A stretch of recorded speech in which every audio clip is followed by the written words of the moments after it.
chasing you down, chasing your shadow,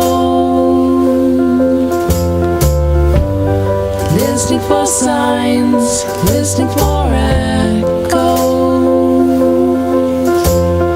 distant dreams and distant lights, distant birds in distant flight. Whoa. And when you found me, I felt so alone. Just when I thought that I'd landed at home, you weren't the answer, you weren't the key. Between here and there's where I finally found me.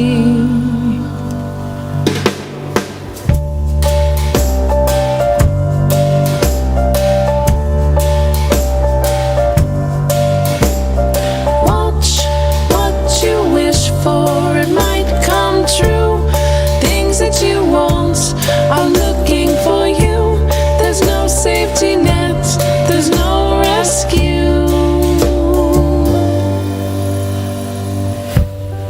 You were my one, you were my weakness. We were so young, careless and sleepless. Distant dreams and distant fright, distant fires starting to ignite.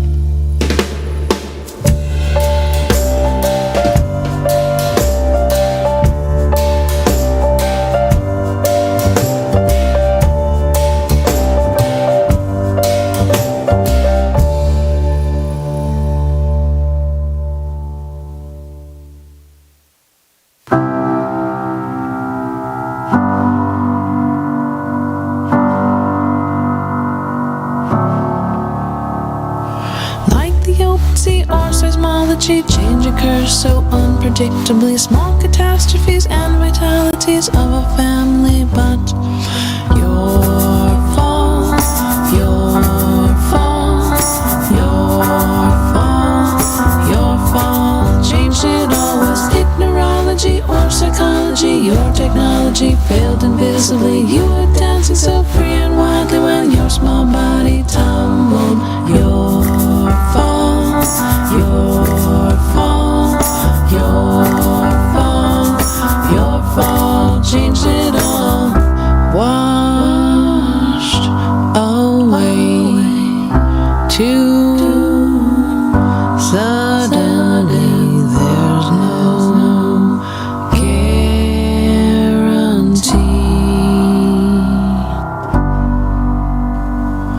Line is all too thin, love and hate within, losing and the win, gaining and the end. Love inside your grin like a violin made beauty linger. Your fault, your fault, your fault, your fault changed it all. Washed away too suddenly. There's no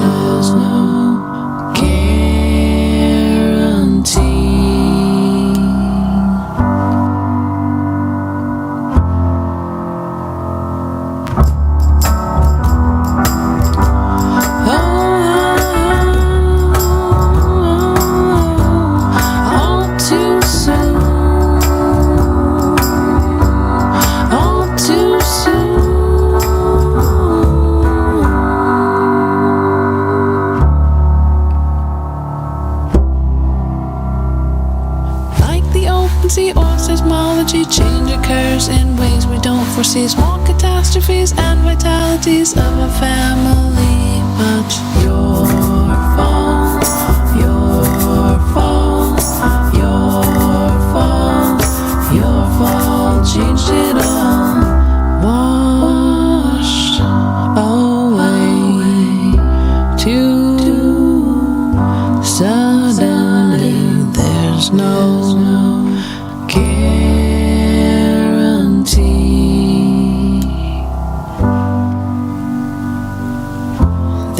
there's no guarantee.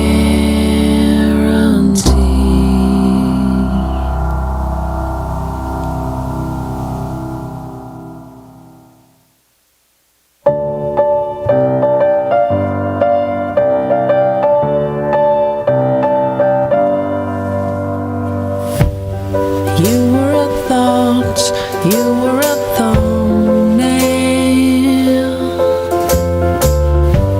I sat in the dark, chasing my own tail.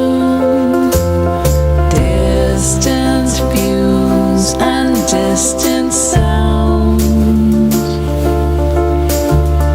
distant hues on distant ground.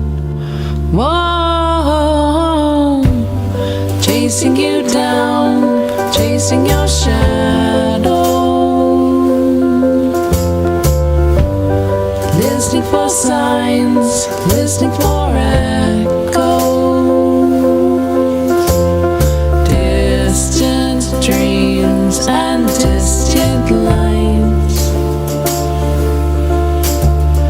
distant birds in distant flight. Whoa, and when you found me, I felt so alone. Just when I thought that I'd landed at home, you weren't the answer, you weren't the key. Between here and there's where I finally found me.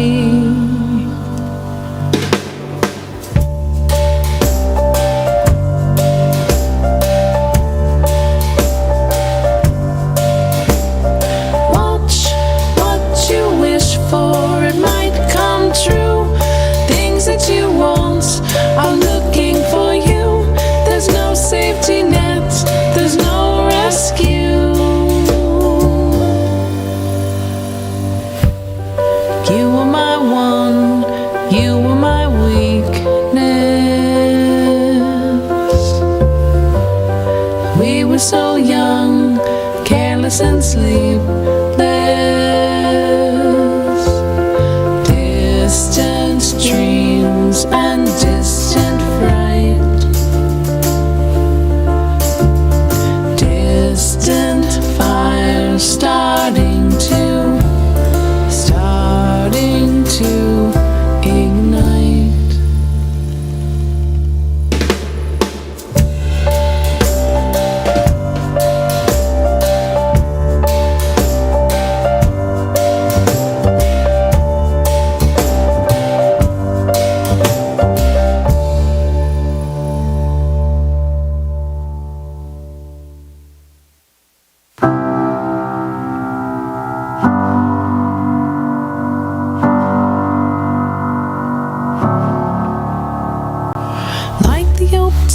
Seismology, change occurs so unpredictably. Small catastrophes and vitalities of a family, but your fault, your fault, your fault, your fault. Changed it all. Was it neurology or psychology? Your technology failed invisibly. You were dancing so free and wildly when your small body tumbled. Your fault, your fault, your fault, your fault. Changed it all. Washed away too suddenly. There's no guarantee.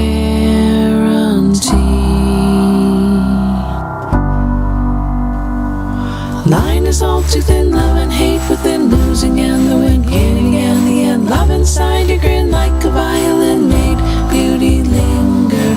Your fault, your fault, your fault, your fault. Changed it all.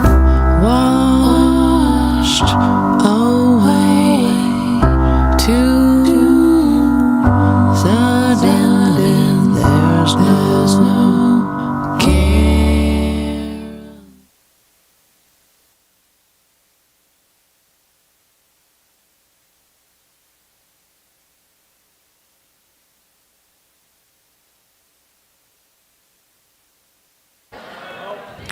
Hi, everyone. Welcome. Thank you so much for being here. Before we begin our official program, I'm going to ask everyone to take a moment to remember Tyree Nichols. He was a 29-year-old father, a beloved son, a skateboarder, and by all accounts, he brightened the days of everyone he encountered.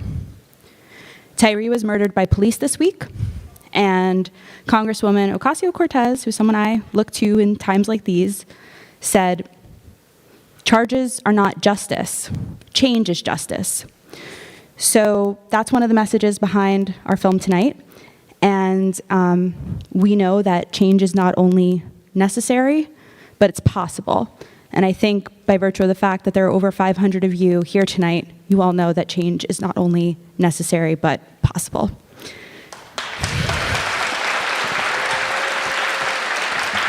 So with that, I'm going to say welcome.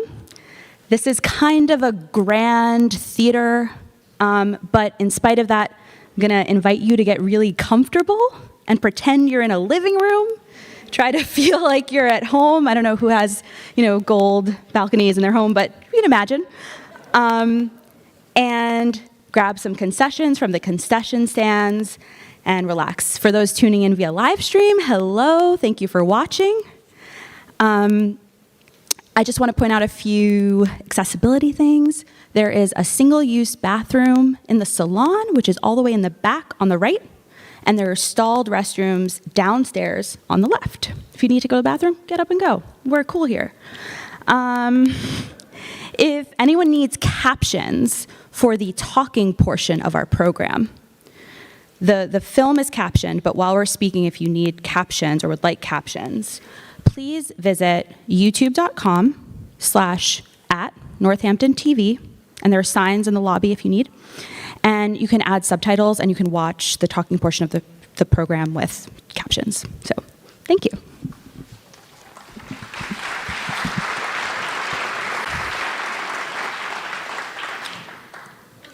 My name is Florian Machoon. This is Danielle Amodeo, and we are two of the producers for Finding the Words, the stories from Voices from Inside. We're going to kick off the night by sharing some of the background of this project and acknowledge the many individuals who have made this film possible. Then we'll turn it over to some esteemed guests and watch the film. Afterwards, we will have a Q&A with the women featured in the film and the film team. Sorry, this is a little bit low for me. The decision to create this documentary began in a classroom. Alex Wegman, our executive producer,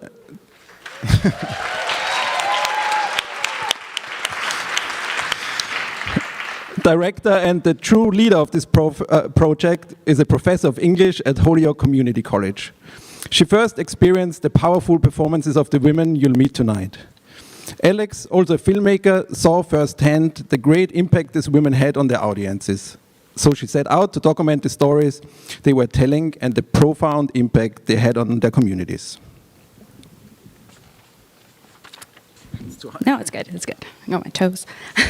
So creating a documentary on a shoestring budget is no easy task, especially when interrupted by a global pandemic.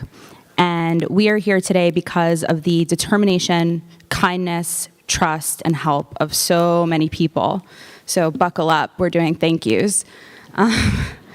Thank you to our programming partners, especially Voices from Inside. Voices from Inside, family, you want to stand up?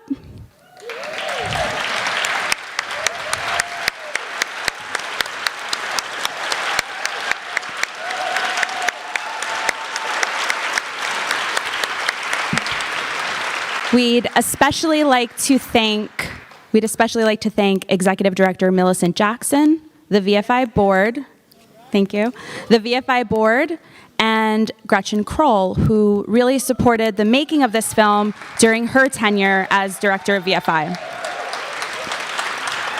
Thank you so much to the City of Northampton's Department of Health and Human Services, particularly the Division of Community Care, Prevention Division, and Hampshire Hope.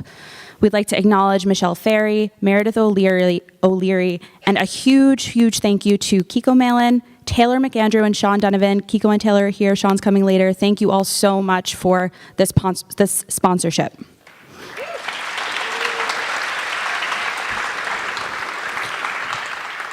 We promised you a long list, so it goes on. Thank you to the Academy of Music staff. They have been really wonderful at every step of making tonight happen. We want to especially thank Cadence, Elliot, Melissa, Deborah, Amber, and Dan.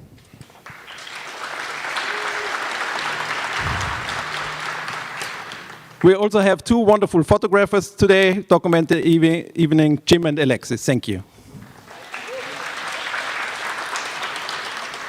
We want to acknowledge the service learning program at Holyoke Community College, which really connected this project with VFI, especially Dr. Christina Royal, president of Holyoke College, for her support of this program, the coordinator of the program, Lisa Mann, and professors, thank you, professors Nicole Hendricks, Adina Gianelli, Mary Orsich, and Vanessa Martinez. Thank you all so much. Thank you to playwright Trenda Lofton, and thank you Kelly Vogel, who composed an original score for the film and created the music you heard on your way in. Thank you to Jenny Abels and Ed Hayes from the Franklin County Sheriff's Office. Thank you to Jennifer Hall-Witt, formerly Mass Humanities. And thank you to the Value Recovery Center for housing us. Thank you to our outreach partners, especially Gilad Marone from Community Action and the awesome teams at the Northampton Survival Center, the Pioneer Valley Suicide Prevention Task Force, Tapestry Health, Women of Color Health Equity Collective. And please go visit them in the salon after the show. They're here tonight.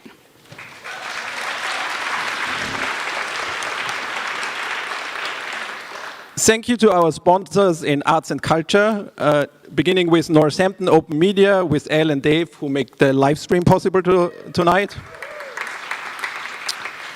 Northampton Arts Council, Mass Cultural Council, Mass Humanities, Arts Equity Group, the Opioid Task Force of Franklin County and the North Corwin region, Western Mass Area Labor Federation.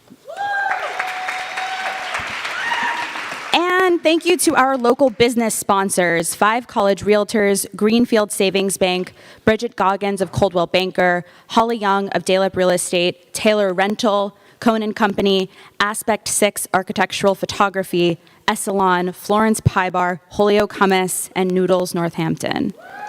And thank you so much to everyone, but we want to give one really special thank you to the one person who made everything possible here. Alex Wagman stood at the center of this project for the whole 4 years. She was the heart of it, and she kept moving forward with it when we faced difficult times.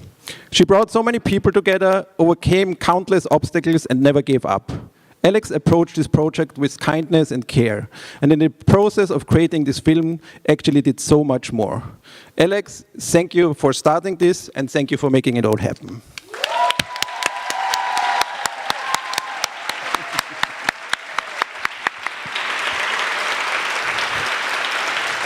we're going to really get a standing O at the end of the film. Thank you, Alex. Now, it is my pleasure to introduce Massachusetts State Senator Joe Comerford.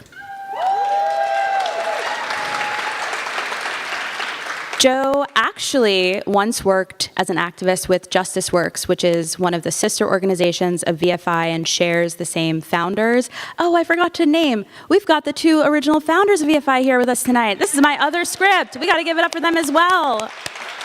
I'm so sorry.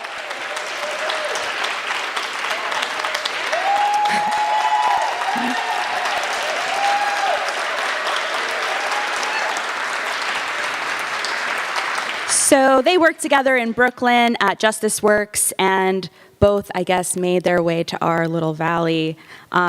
We really don't have time to list Joe's many accomplishments, but she has led countless efforts to address the root causes of the systemic issues we're going to hear about tonight, and most recently filed the new moratorium bill, which would prevent the state from building any new jails or prisons for the next 5 years.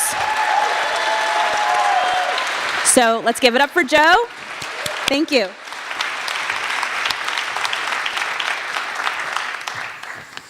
Oh, it's an honor to be with you this evening.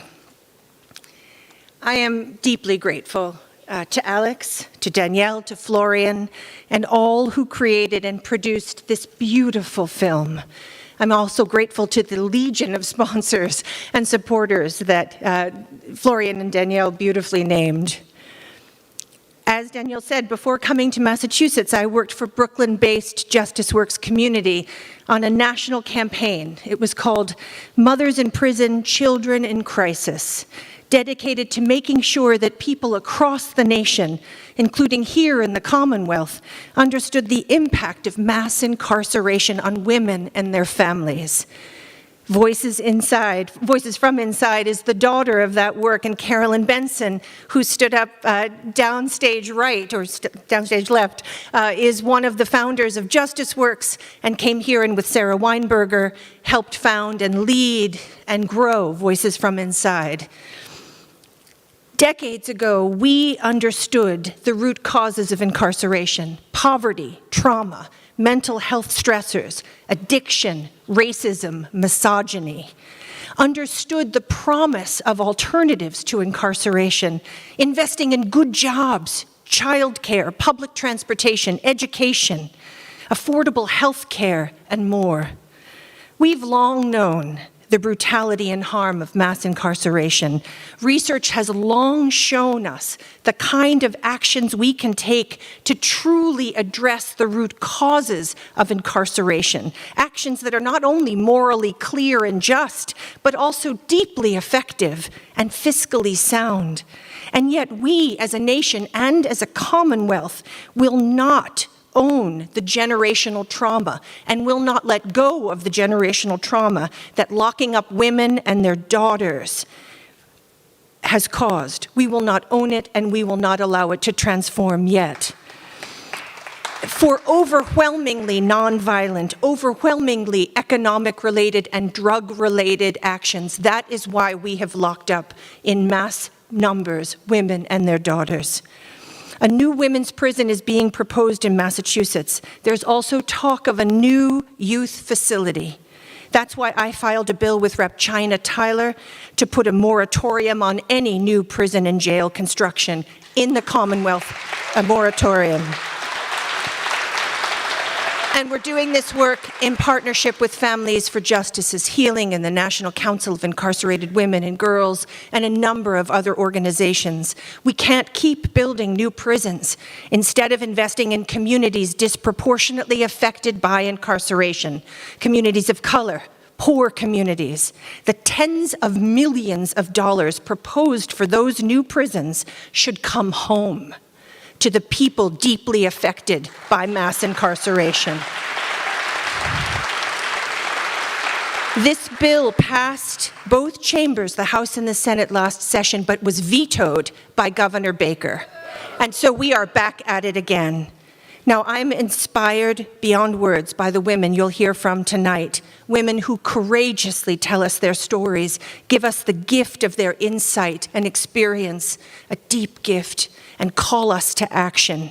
I know your minds and your hearts will be opened by their prophetic words, but let them also move you to act, to demand an end to mass incarceration once and for all, demand the kind of transformational justice work that is needed now and going forward.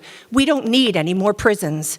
These women, all incarcerated women and girls, simply need justice. And Voices from the Inside is leading the way. The legislation you'll hear about tonight, the moratorium, no-cost calls, expanding voting rights in prisons, and more, will take one thing to make these ideas a reality, and that's you. Government will not work unless you make it work. So I hope you take home tonight an inspiration to act. Thank you so much.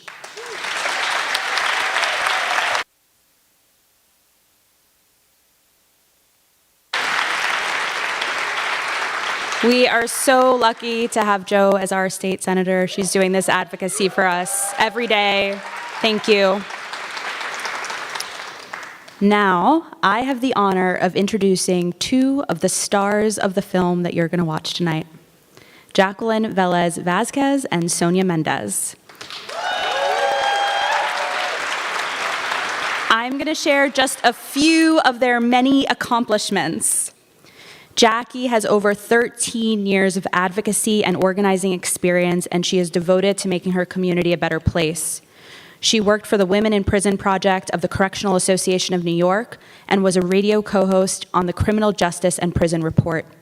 She helped build the nonprofit Women on the Rise and was a racial justice organizer for Jobs with Justice and a BIPOC organizer for the Fair Share ballot campaign. Most recently, Jackie joined our very own film team and supported us as a communications and outreach liaison. And I'm very excited to share that she is consulting with Arts Equity Group and has big plans to start her own consulting practice. So you might want to find her after the show. She has a wait list already. Jackie earned her associates from Bard Holyoke Micro College and lives in Springfield with her 2 children. Sonia has been writing with VFI for 13 years. She is a lifelong student and dedicated to her education.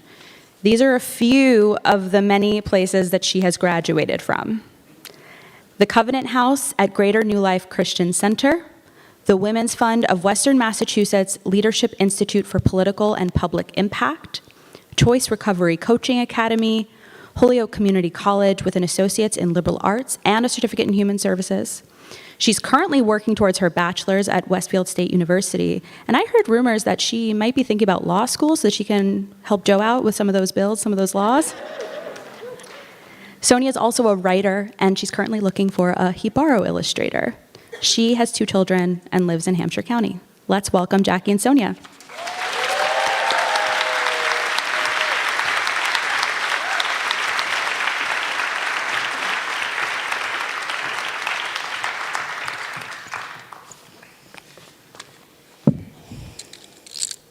I'm no longer in denial.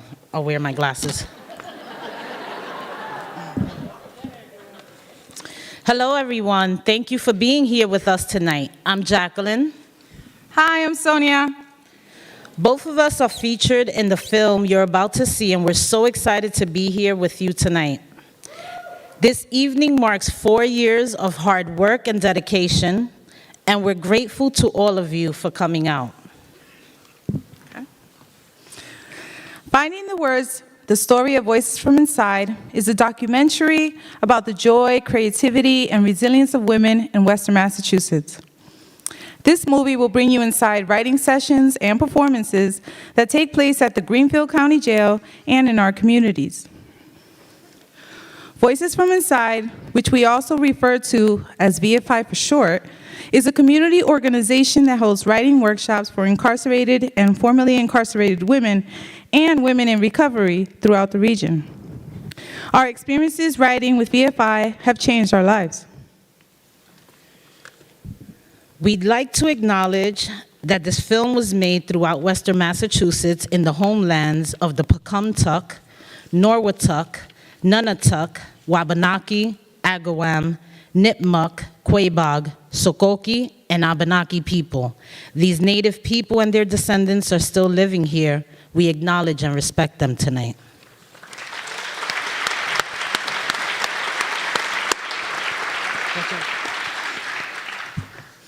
We'd also like to acknowledge our brothers and sisters who can't be here with us tonight because they are currently incarcerated.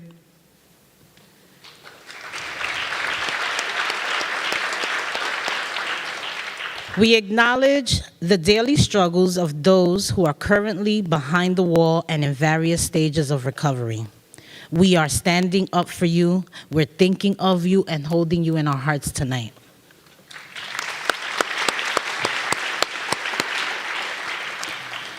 This film project started at Holyoke Community College, where I am an alum. Shout out to everyone here from ACC.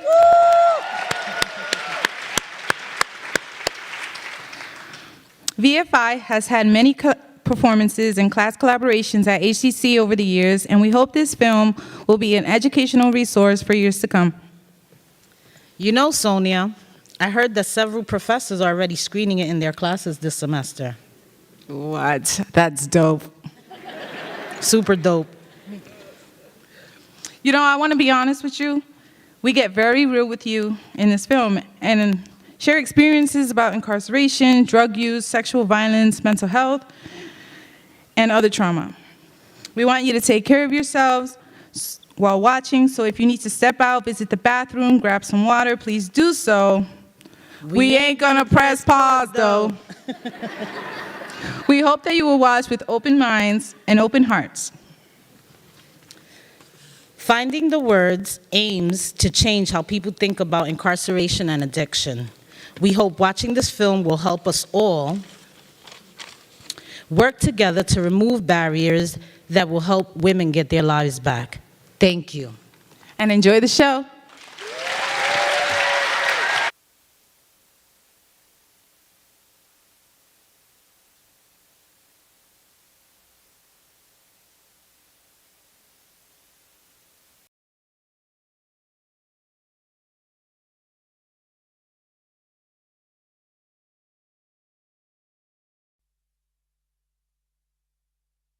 That's the way I feel when I'm with this group. Everywhere we go, it feels that way. It's like you can hear a pin drop, and the music is the voices of the women around me.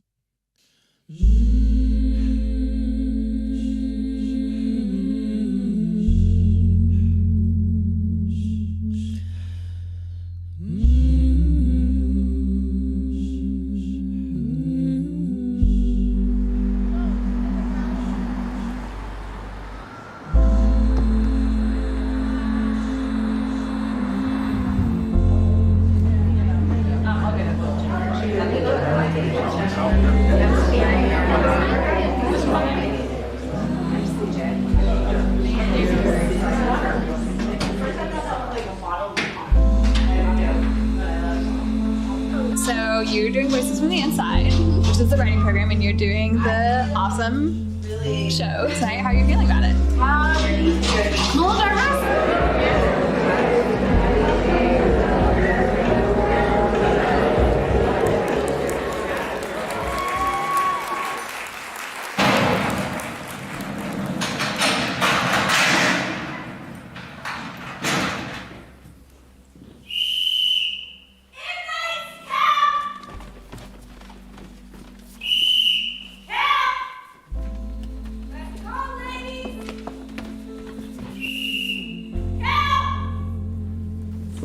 Judy. I am Diane McGuire. I am Sonia Mendez. I am finally speaking. I'm telling my story.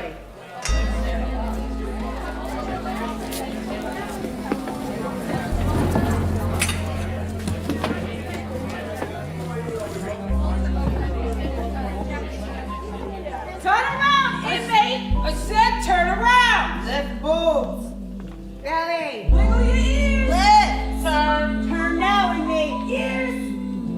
I am not just a daughter, a girlfriend, a wife, a partner, a witness, an accomplice, an addict. You are somebody.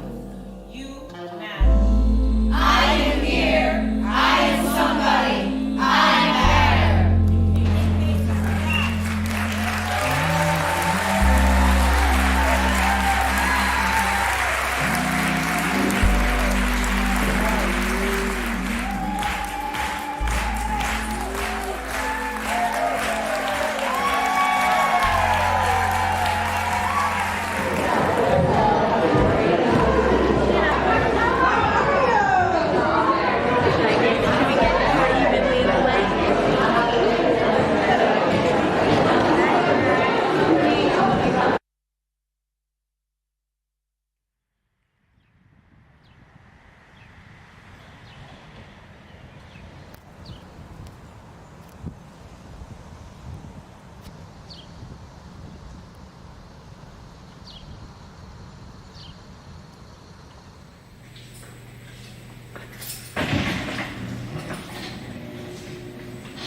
Yeah, it probably would make her feel a little awkward. Hello, ladies.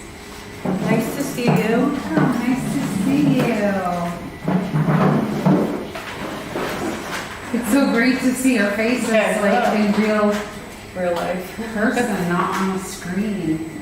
I can actually see you. Voices from Inside is a writing program for incarcerated and previously incarcerated women. And we have an incorporated trauma theory so that it is a trauma-informed practice.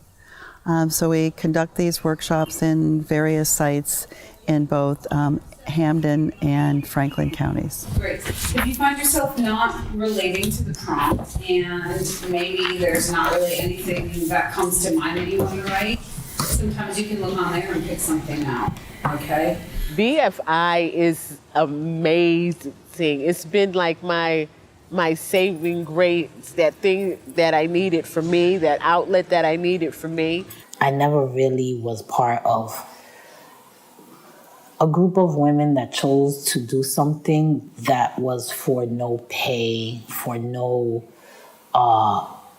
reason other than healing, right? Like, and just it being therapeutic. It's with a group of women that were encouraged from all walks of life, and we just come together and we support each other. Does anybody want to read some of this or all of this?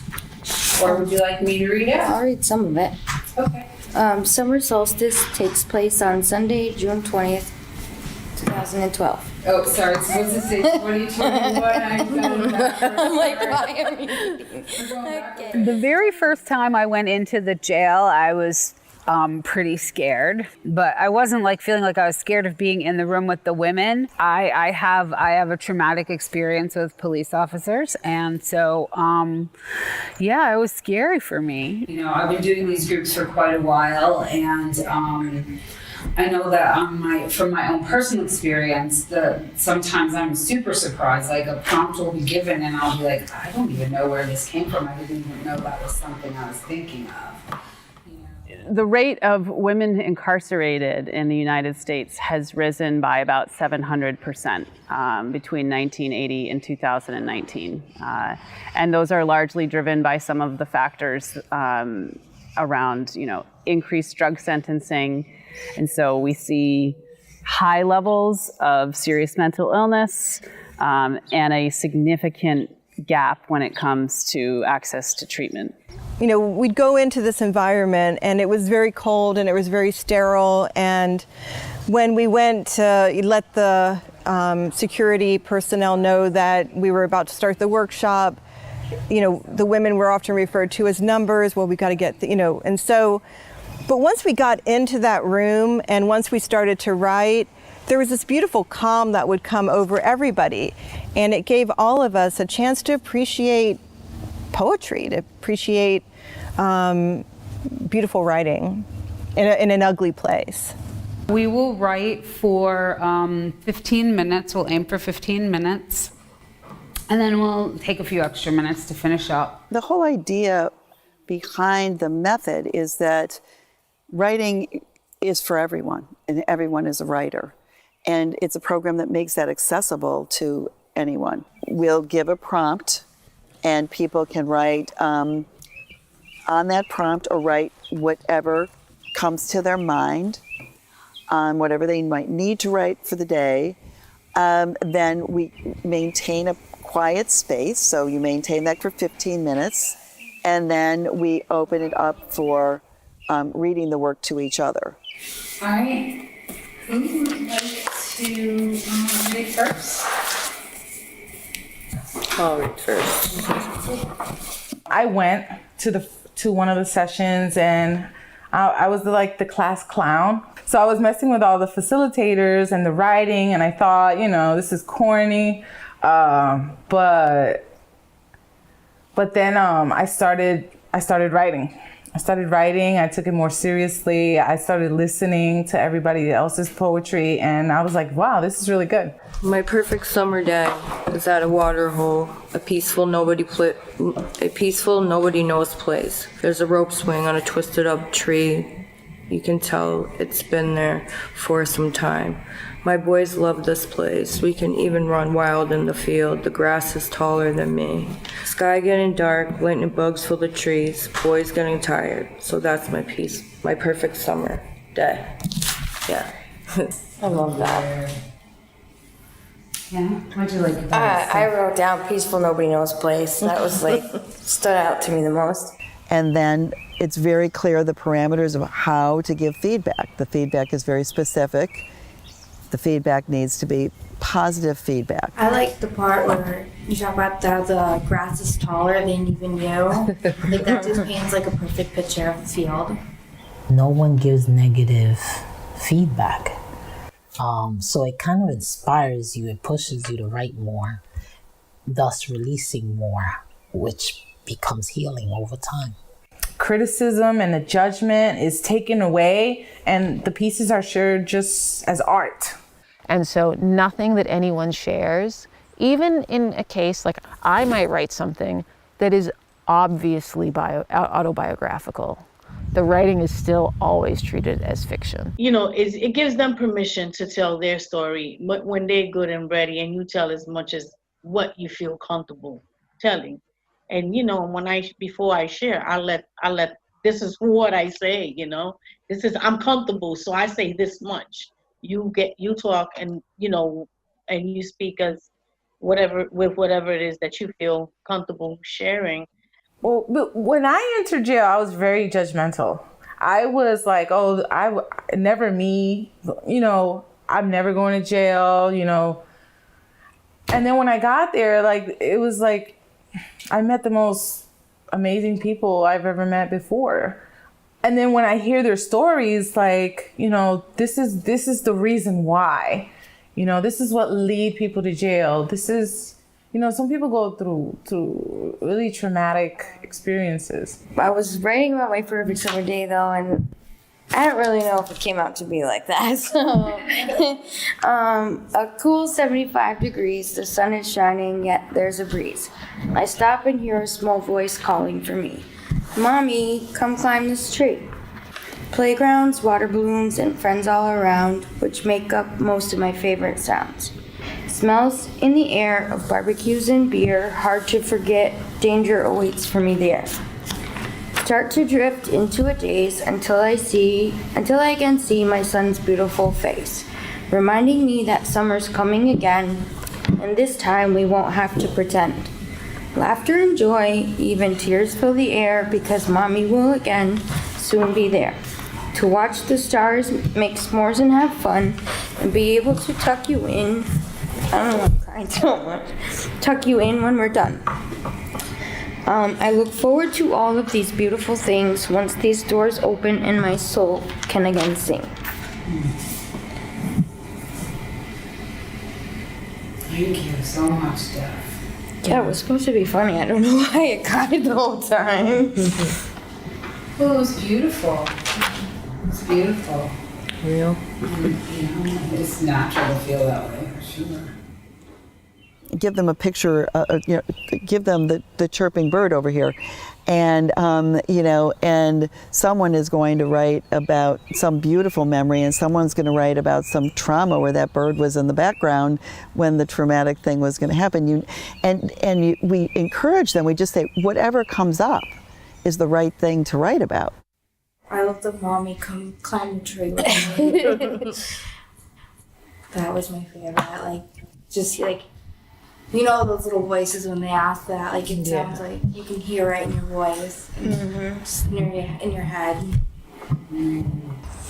The pathways that women, you know, are on in terms of finding themselves, you know, locked up in a jail or a prison are marked by a history of trauma. And so when women then are uprooted from their families, because a large percentage of women who are incarcerated are mothers, and taken out of, you know, the systems of support that they may have in their communities, they experience often increased trauma on top of the trauma that they are already dealing with. They are one of the, if not the worst times of their lives. Many of them, most of them, are struggling with substance use disorder. A lot of them are in early recovery, and they are still so full of hope. To me, of all the work that I had done of doing groups with survivors, that this actually seemed like it was more healing than anything I'd done before in my whole career. I wrote and chill. And chill, Netflix and chill. Being trauma informed is making sure that people have a voice, that they have choice, that you set up a safe environment, and there's empowerment, and all of those things are actually included in the methodology. And the interesting thing is that it was never created to be a trauma-informed practice. It's just that it was so clear to me as someone who had done this work that it was.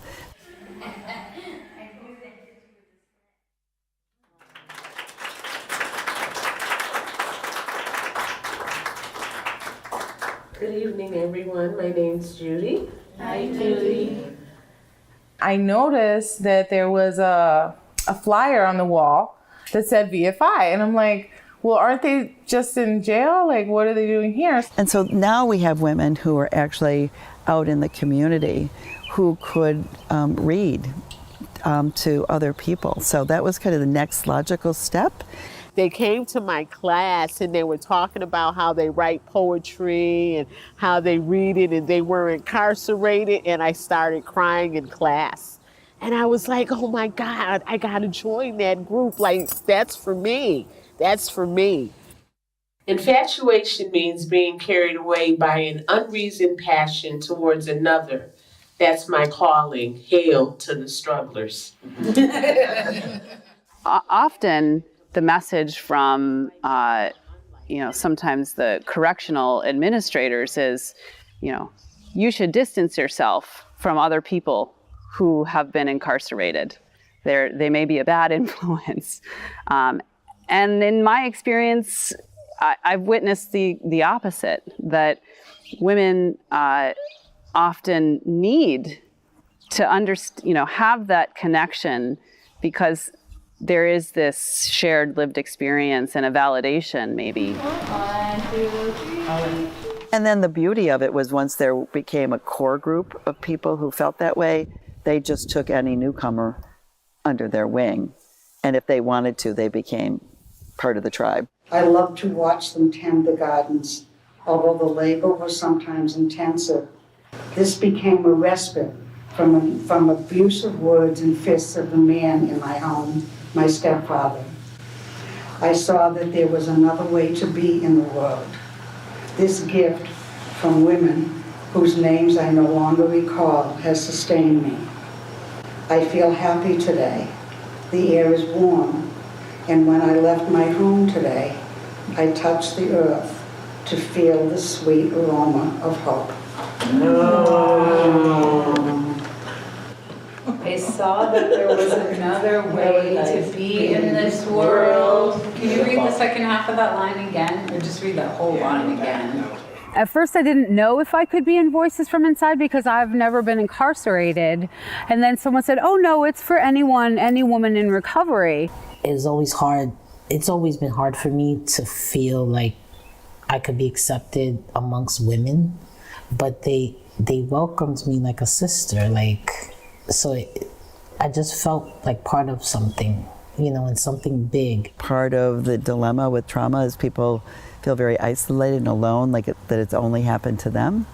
And this is a way to develop a sense of, it reduces the shame. It really reduces the shame, because you start seeing that this is more systemic. At first I was ashamed of letting people know that I was a part of that group. And then something happened and I said, there's nothing to be ashamed of. That's who I was. That's who I was. Thank God I can come here because I need an outlet too. And thank God that this is available for me. So there's nothing for me to be ashamed of. Night sweat and chills, the needle being the only life thrill, heartache and pain, a life lived completely insane. running from the dealer, thinking this one's a keeper. You've become a thief, lies, manipulation, deceit, pity parties and broken homes, secrets that chill you down to your bone. Couch surfing becomes the name of your game. Do you even remember your own name? You know, a lot of things that come up for us in groups are focused around trauma. It really is nice to have that space for women that we can come together and be vulnerable. You know, nobody tells you what to write or what it should come out like, what it should sound like, or what it should be like. But it is amazing to see after 10 minutes of writing what people come up with. When I was in college and I tried to write poetry, it was always picked apart and critiqued and looked at. And, you know, and in the way that the groups work for VFI, it just allowed me to just be able to flow with things. I've seen how the method that Voices from Inside uses, where, you know, everything is considered fiction. You're free to write whatever you want to write. There are no boundaries. You don't have to worry about grammar and spelling. The kind of feedback you're getting is very focused on what people are remembering, what impacted people. That has given my students an opportunity to really express themselves as well and to gain confidence. I mean, this whole method really seems to help writers gain confidence. This one I wrote about my recent trauma. I write about things like this a lot. It's called Road Trip from Hell. Within 24 hours, my life would change. Ripped away at gunpoint, onlookers did nothing. How strange. Whatever they said, I had to do, or else one of the guns would make a bullet spew. All that time just passing me by.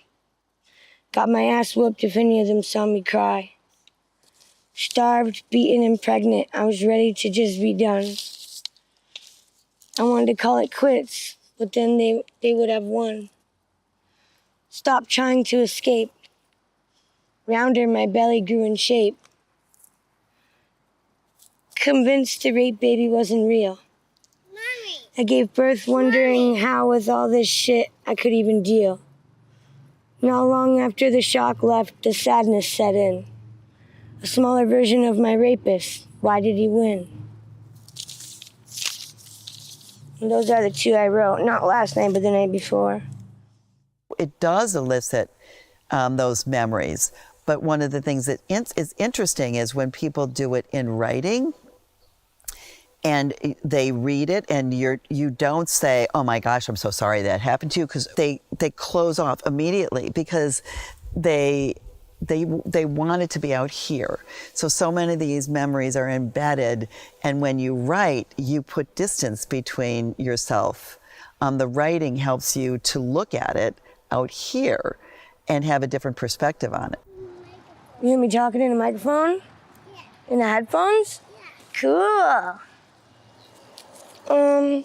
I usually write about a lot of stuff like that, like when I'm sad and shit like that, and it makes me feel so much better. Like, because I don't always want to talk about it with people, because I do get a lot of backlash, or like people want you to be, oh, woe is me, and blah, blah, blah. And it's not that, it's that I can write it and shut the book on it forever and it's over with. And, you know, until a feeling like that comes again and you just write something else. They're very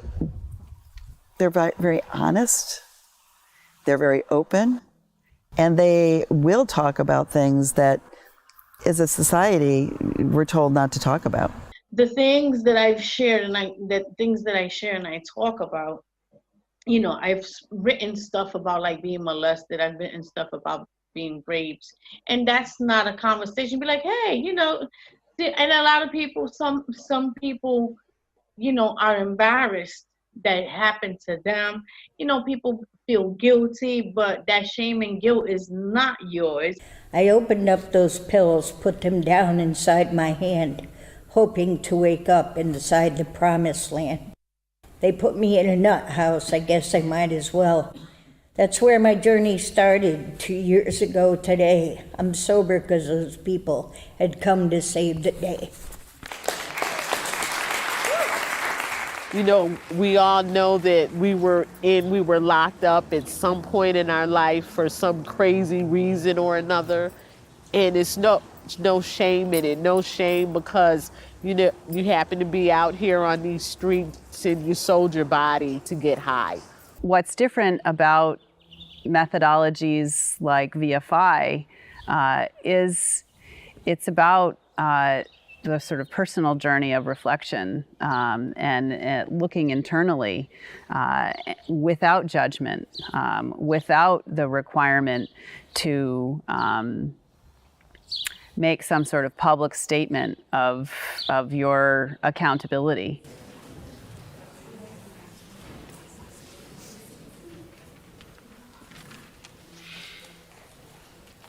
I am not just an addict, a criminal. I am not just gay, black.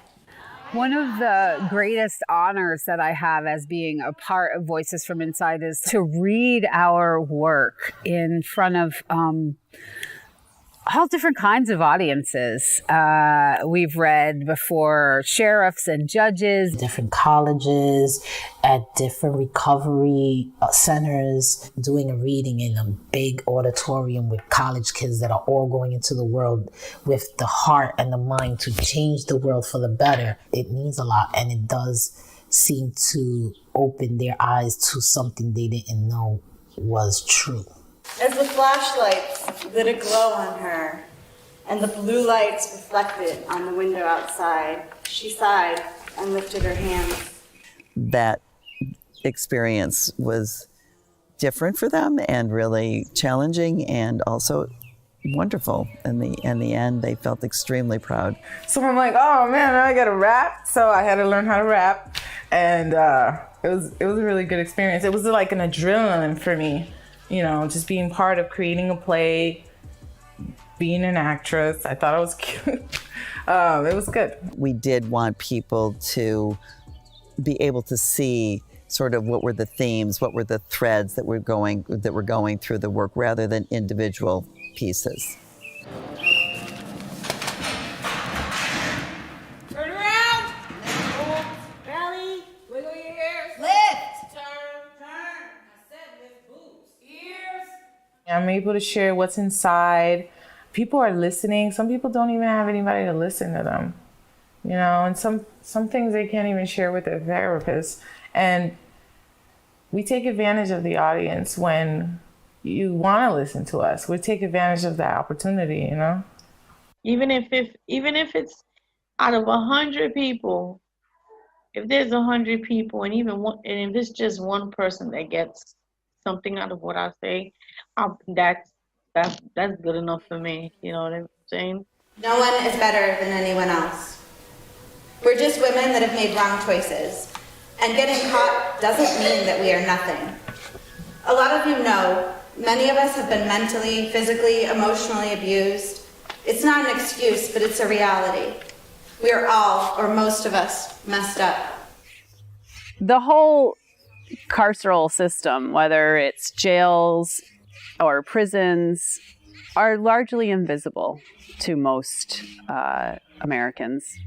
We don't hear about, the trauma that people have experienced. We don't hear about the intense enforcement that goes on disproportionately in Black and brown neighborhoods. Some people think that those of us that live in the city commit more crimes. That those of us that are Black, brown, or immigrant do or sell more drugs. But that's just not true. Most of us just don't have the luxury of mad acres between our houses to do drugs in private. A lot of the labels that are placed on people who have been incarcerated, criminal, felon, these are very sticky labels. I know that if I share and I speak about what has taken place in my life, of what I've been through and what has taken place and where I am now, a lot of people be like, wow, you used to smoke crack? You used to do this? You used to do that? I'm like, yeah. And it was like, wow, you don't look like it. What am I supposed to look like? So many women are in jail for a prolonged period of time awaiting trial and then are not found responsible at trial. So they've been separated from their families. I mean, I was looking at a 5 to 7 year sentence, possibly, and my lawyer says I can get you time served with 3 years of probation if you take this plea bargain. Seemed like the right choice, especially because I already been inside waiting for trial for too long. I missed my kids. That means I pled guilty, even though it wasn't actually true. And then once people have served their time, then there are barriers when they get out in terms of probation and costs and things, lack of childcare, the list goes on. And it makes it very difficult for these women even to participate in the writing workshops. I waited 8.5 hours, so I didn't get violated. But it's like, if I get fired, then what? No paycheck. No paycheck, no house. No house, no address. No address? I'm back on the street. Then I'm back in. But also, if I don't report, then what? Back in. Some of us, we go to jail and then that's it. We don't have anybody helping us. We don't have any money for commissary. We don't have family support, husbands, and we're just not the right color, and we just stuck there. Somehow I gotta hustle up $80 every month to pay these probation fees. I did the math once. $80 a month is almost $1,000 for the year. And that's not including bus money or the money for the check. Now, that may not seem like a lot, but it is for me. We see on a daily basis the impact of these policies that keep people from really moving ahead. And so, yes, in the long run, of course, we would want to work on, if we could, to work on policies that made their reintegration into the community easier. Jail saved me. I had the chance to clean myself up, do some classes, and start to feel good. Nah, jail ruined my life. I feel like they just brought up all my trauma, sent me back into the world, I feel like I lost my mind in there. A lot of those, like prison is punitive. It's not rehabilitative, right? So it's not helpful in my opinion. All I could think of when I was in solitary confinement was somebody has to do something about these people with mental health. Like all I heard all night long were cries. Different cries, sobs of all kinds, but they were all women.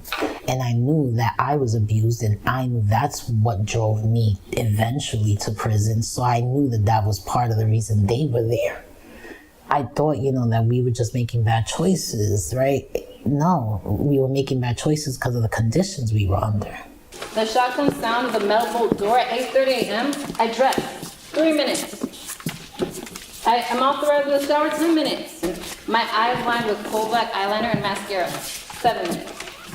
I told the CEO, the makeup is not for anyone but myself. It makes me feel human. Something I did once upon a time. So when we're thinking about those kinds of essentials to which, I believe fundamentally we're all entitled, I think, well, there are lots and lots of ways for us as a society to work toward and achieve housing, healthcare, access to food, economic resources, physical and emotional safety, and so on, that don't involve jailing people. So what do you want this audience to leave here with in terms of their thoughts and ideas, and what do you want them to do? If there's any business owners here, landlords, when you see a person come through asking for a job that has a quarry, give them that opportunity. Hear them out, let them tell you their story, and give them a chance, That's it, man, that's it.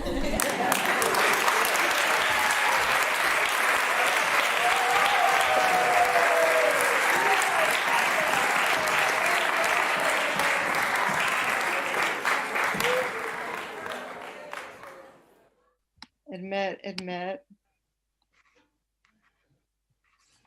Oh, wow. Okay. So we're having, hi, Amie. Hi. This is like a reunion. Yeah. We have not maintained the the pace or the vigor of readings that we had pre-COVID when we were able to convene in person, and obviously it's a very different modality. Yeah, it's been interesting.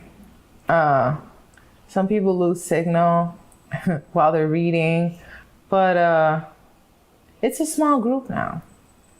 Not everybody has access to the internet, access to a computer with a camera. I think Diana is back.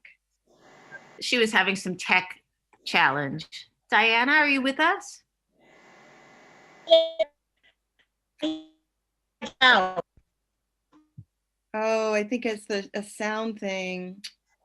Yeah, I'm horrible with going every week on the Zoom. My phone needs to be charged and I can't be on the internet. And so I just got a laptop. So I'm hoping that now, as things slowly go back to normal, like that, it will be better. A lot of people, because they couldn't pay their bills, winded up homeless, some of the girls. And that's tough because you lost your income too. So you're not in a position to help them. It's rough. It's rough. It's really critical that we, kind of reach out at this point because we haven't been seeing everybody and make sure that they're well, even if they don't want to come to group, right now, maybe not until we come back physically. But, we want to make sure that they're well. And everybody's dying to go back, to the together group, where we can meet in person and hug and, just enjoy each other. All right, everybody. Thank you so much. Oh, yeah. Bye, everyone.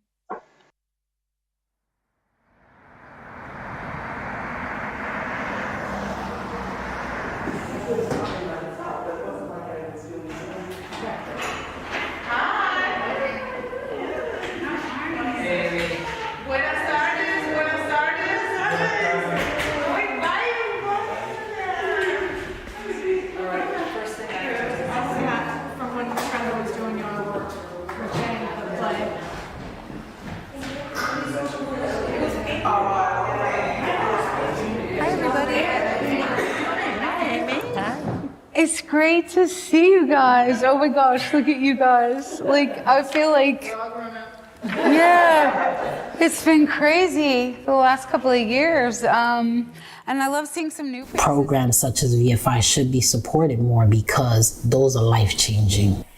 Where can we engage people before they are prosecuted or enmeshed in a criminal legal system? I think it should start early, like in youth, and with men. Because when people say, oh, you're going through something, go to therapy, but sometimes you don't want to do that, You just want to quickly share what's going on or quickly share how you're feeling in a poetic manner. Especially young teenagers and, women in their 20s that are, starting to walk down that path like, sis, don't do it. Because this is what's going to happen. And it took me, I'm in my 50s now. It took me all this time to get here. I've come to an understanding with myself, and I agree that what isn't enough for others is enough for me.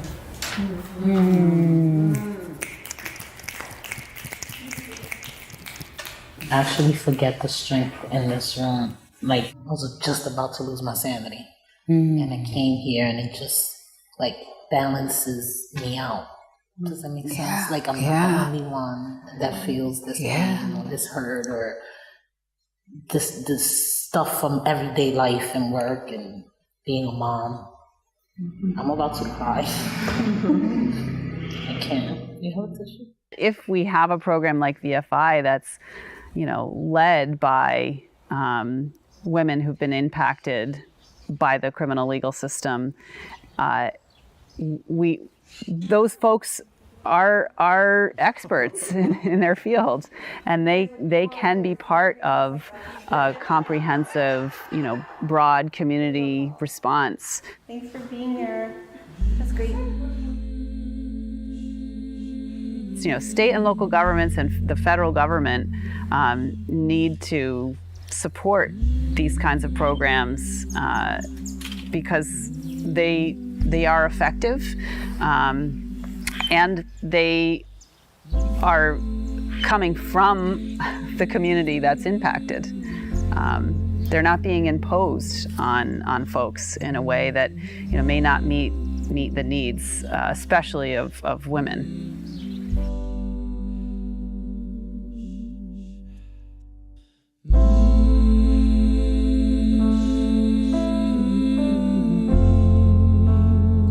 But for me, the writing always is my anchor. No matter what's happening in my life, no matter what I'm doing, because even when I was in solitary confinement, the writing is what kept me going.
So before we get started on our Q&A, we have a very special announcement. Amie? In the movie this evening, we had, sorry, I was ready. When you just saw her on screen, she was still incarcerated, and I'm very honored to introduce this young woman who I've had the privilege of knowing for a very long time, and when she was inside, she wrote the most incredible pieces about returning to her family and her son, and I'm so happy to introduce you to Stephanie tonight. Welcome home.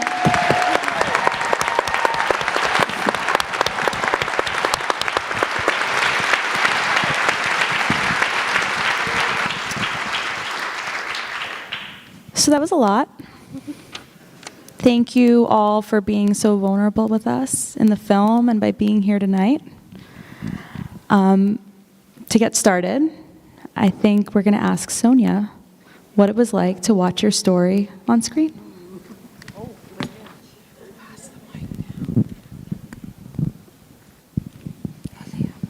Well, it was a really good experience to participate in this with the women, and watching my story on screen made me feel proud of and part of something greater than myself. You know, I found a sisterhood with these women, and I resonated with their stories, and I'm glad we were able to, you know, gather them together and put them in the film. I also felt like a superstar, you know.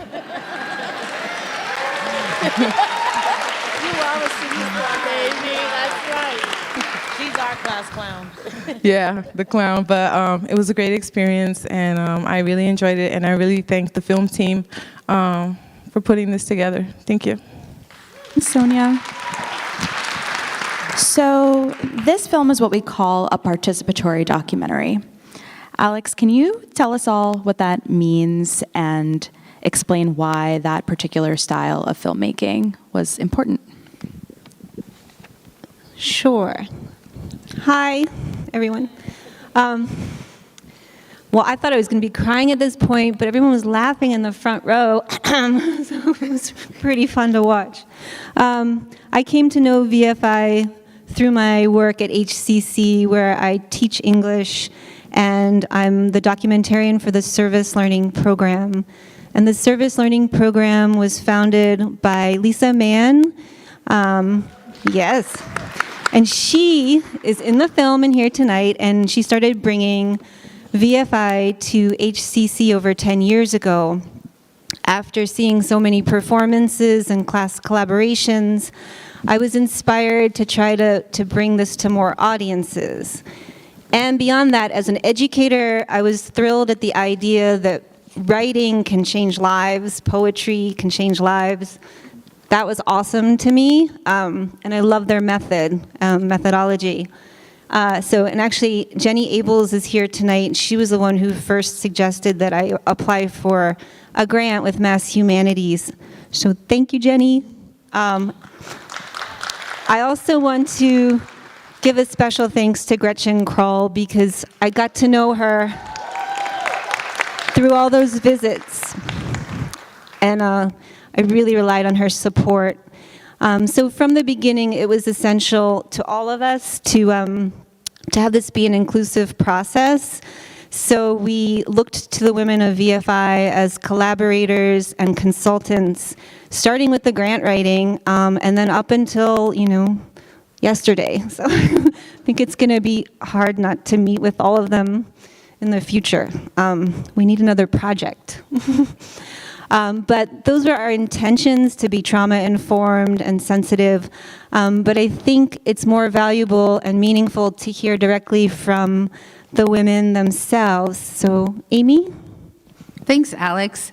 Yeah, I remember when we first had our very first meeting way back in August of 2019, how there was so much enthusiasm in the room. And I felt like I was talking too much.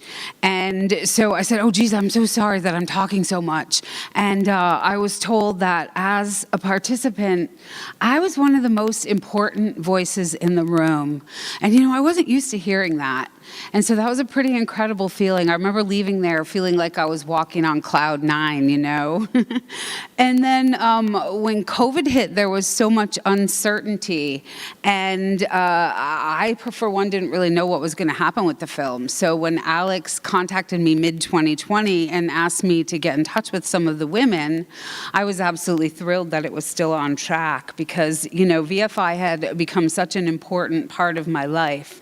And it was incredible to know that all these brilliant people were interested in telling our story. One thing I'll never forget, as you saw in the film, was going back inside for the first time after lockdown and having the crew with me. That was just absolutely amazing. And getting to see the women that I'd been writing with on Zoom, you know, it was awesome. Thanks, Amie. On that note, COVID, film team, can you share a little bit about what it was like to create this during COVID? What kind of challenges did you face? And how does that speak to the resilience of the project? Very easy, no, it was strange, right? You know, we had the play, that was this kind of big culminating event, and then months later, oh no, what do we do now? And yeah, I mean, you saw how many interviews were out in everyone's lawns and backyards, and thank you for that, letting us use, you know, your patio chairs and all that. But, you know, it was strange. It was, you know, we had never done this before, and, you know, navigating that space was tough. And I think one thing that was so important was that we were able to kind of finish the narrative and be back together, and having that event at the Valor Recovery Center as kind of, we can kind of finally be back together was so important. I'm so glad we were able to capture that, and there was able to kind of be an arc to it in the end. Yeah. Thanks, JD. Yeah, to add to that, I'll just say that we spent months and months planning to film, and our first film date was March 14th, 2020, which was really bad timing. Sarah Sachs was on board at that time as our director, and she texted me. She's like, I think we need to talk. And so we canceled everything. And we were on pause for a while, just checking in with the women. I will say that what we wanted to capture about VFI was no longer possible, because we wanted to capture the writing workshops, the performances, the interviews, and so we really stalled. It was very challenging. I'm sure my family heard me complain a lot about it, because I just didn't know a way forward at certain points. But I could always rely on checking in with the women. They really modeled resilience and hope, and really helped carry us through. And I'll say,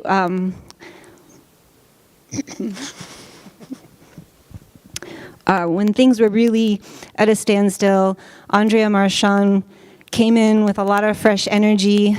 She came over to our house, my house, and she had this big sketch pad, and she said, let's storyboard the film. I was like, we don't really have a story, but I was so revived by her energy. It brought me to my feet, and then she brought Florian in, and suddenly he was doing the roles of like 4 or 5 people, and I want to acknowledge JD and Danielle, who were there the whole time as support and really drove the project. It was a collaboration among all of us, and everyone worked so hard. So, I've talked too much. Thank you. And Amie, from your perspective, can you tell us how you think COVID impacted VFI? Yeah, I would love to.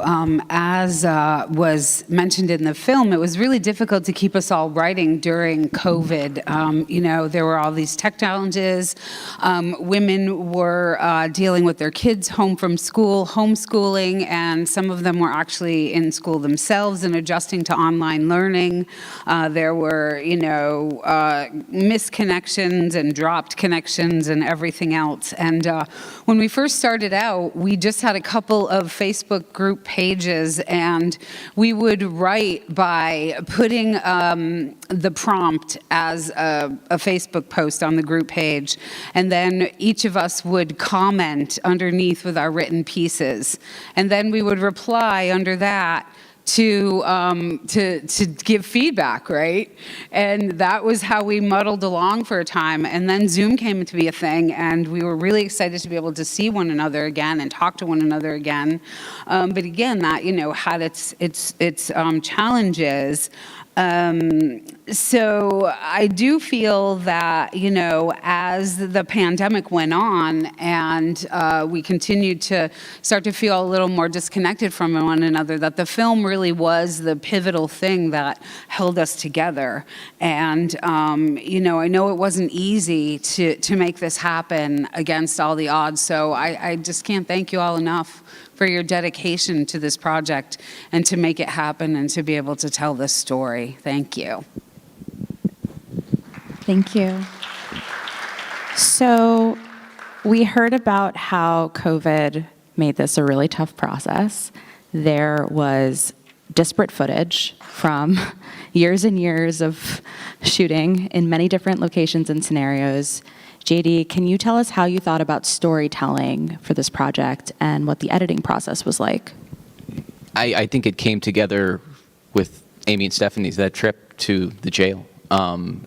For all the other footage we had filmed, the incredible play, readings, but for me as an outsider who did not know a lot about the program before, I didn't understand the genesis of this work. And to finally go to the workshop and understand the circumstances and the method, I think that's where it unlocked it for me. And, I think that was why it was so important, certainly for me, but I think the whole crew, to feature that right in the beginning of the film, to walk through what makes this method so special.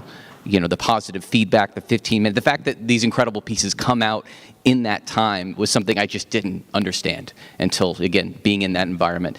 And so I think that was such an important part, that pedagogical element, and having Amie kind of as the guide through these different sessions, then kind of seeing how it grows from, there, and then how these workshops translate to the community, till we build up to a play, to an event like this. I think that was kind of the story we ended up wanting to tell, but starting from that seed, which is just 15 minutes, a pad of paper and a pen, and what grows out of that. Yeah. Thank you. So we're going to talk a little bit more about VFI. To quote Judy from the film, VFI is amazing. So Judy, can you tell us a bit more about the impact VFI has had on your life? Yes, I can. So VFI has had a very positive impact on my life. I joined VFI as a participant in 2017. The role the writing plays in my life, they keep telling me, hold my mic up. Okay, the role the writing plays in my life is I get a chance to vent on paper and with my paper and my pencil. I get a chance to get stuff off of my chest and get it out in the open. It's not good to fester things because they grow into something else. I get the chance to say exactly what I feel, and I can actually make it make sense. What I write is my story, it's my truth, it's my declaration, and it brings me a sense of independence where I couldn't get in other groups. Thank you, Judy. Daisy, we're going over to you. Daisy, can you tell us a little bit more about the role VFI has played in your life and the role writing plays in your life? Well, VFI, I was introduced to VFI early in my recovery in 2015. And I was introduced to this, and I used VFI, I used the writing as a healing tool. I utilized it I wrote about like my past trauma in my childhood, early into early adulthood. And I found that in the events that when we read out and stuff, I was freed. You know, it didn't have the things that took place in my personal life didn't have no dominion over me no more. The more I read it out in public, the more I was freed. And I was just free. And and also being that it freed me and what it did for me, I am currently a substance abuse counselor. And because of what VFI has done in my life, I do a workshop at my job with the women that are dealing with substance abuse so they could utilize it the same way that I did or any other way that they choose to use it. So it's become one of my pillars in my recovery and in my life. And that's it. Thank you. So, Stephanie, welcome home. You shared that whenever you felt like no one cared or no one was listening, writing was something that you turned to. Can you tell us what writing meant to you during difficult moments and how it helped your healing process? So I had a pretty traumatic childhood, and I used writing when I was a child to kind of just escape like feelings of anger, sadness, frustration. But then when I found myself in jail last year, I had really struggled to be away from my son. And there was a lot of stuff I wanted to say to him that I couldn't say at that point in time. So I just kind of used writing as a way to tell him the things I wanted to tell him without actually saying it to him, which really helped me get through a lot. Thank you. So tonight we've heard about some of the ways that y'all have been impacted by people's prejudices. And I'm wondering, Judy, if you can tell us a little bit about times that you've encountered people's judgments about you, and if you can share how you would like people to reconsider what it means to be incarcerated or be in recovery. Sure. I've encountered people's prejudices against me when they find out I was incarcerated, or when I share my story about my walk with addiction. It's like people deliberately want to blame us for who we are, who the drugs made us become, what we used to do, and they don't want to hear about the circumstances that led you there, you know, the circumstances that made you walk down that dark path in the first place. I pride my comeback personally on a solid relationship with Jesus Christ. Philippians 4:13 states, I can do all things through Christ who strengthens me. And that's where I'm grounded and rooted. I want people to reconsider and care enough about women incarcerated or women in recovery or both, all of the above, and to ask the question, how can I help? What can I do to stop or redirect the situation before it redirect the situation for a better outcome? That's what I want people to think about when they think about women incarcerated or women that are struggling with the addiction.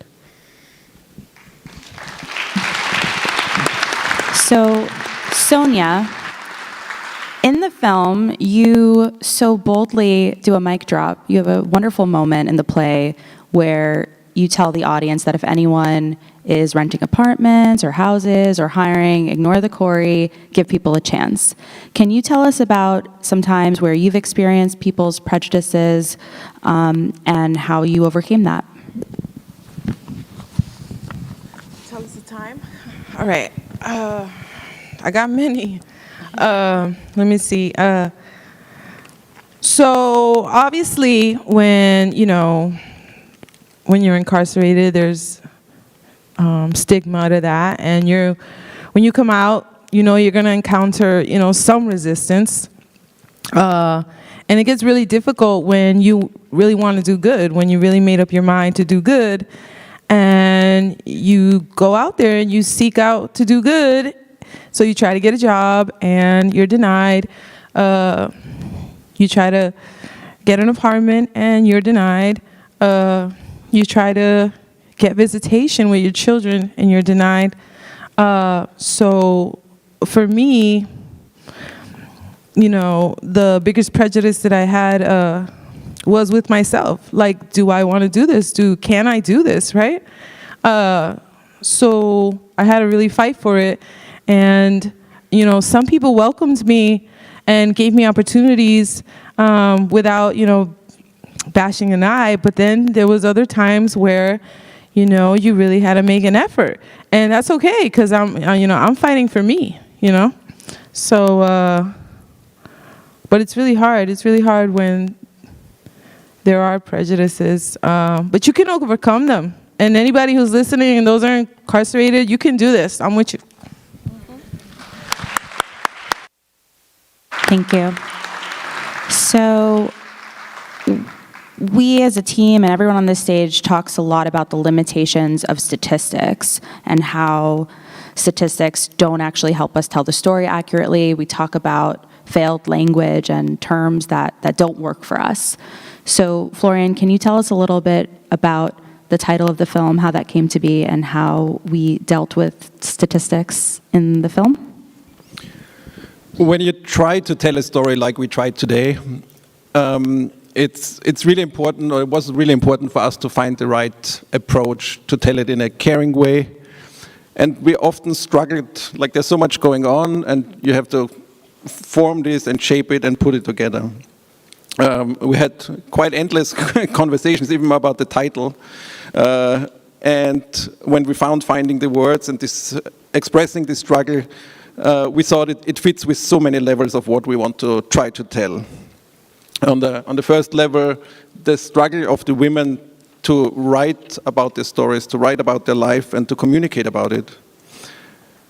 We, as said, wanted to find the right words to tell the story in a pointy way, but also in a hopeful way. And when it comes to numbers and statistics, we again had endless discussions what to include, what not to include, because it can be so destructive. Labels can be very dehumanizing, and we tried to avoid those things and again stay on the positive side and point those out. Yeah, Florian came up with the title, so we spent many, many hours, but he came up with it.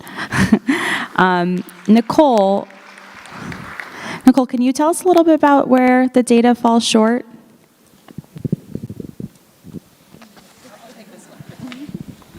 Sure. So, you know, the data that you saw at the end of the film, I think, can provide some trends and patterns, and those can be important in identifying ways that policies need to change. Unfortunately, crime data in particular and official crime statistics have really long been used to perpetuate stereotypes about women and people of color, especially black folks and black women, and paint groups as deviant or criminal. And so often when we look at crime data, it's really telling us a lot about racialized criminalization, not necessarily about who people are or the experiences, or as Judy has described, the context or the circumstances that bring people to incarceration.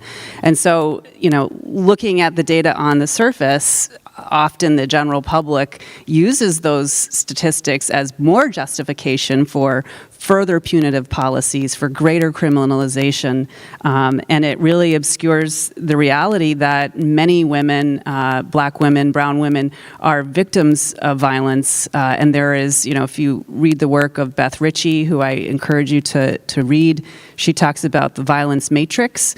This is the way that we can sort of look underneath that data and see that really this is the legacy of, you know, gender-based violence, a lack of treatment around trauma, and so that's really what the data tells us. And so it's a tough decision, because when we choose to use it, it can be very reinforcing of, quite frankly, an oppressive and a pattern of racialized criminalization.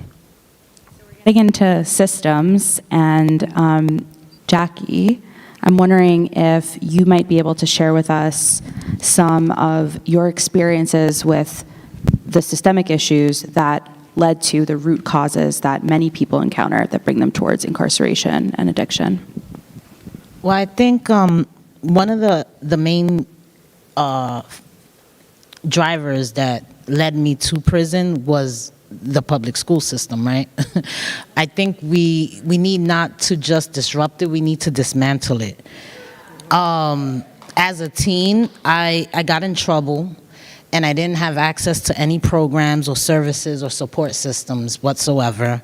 A counselor for several hundred kids is not appropriate, is not okay on any level. There wasn't like sex education or counseling, training, parenting classes. I dropped out of school and that took me even more off track. And at 17, I was in the notorious Rikers Island, charged as an adult.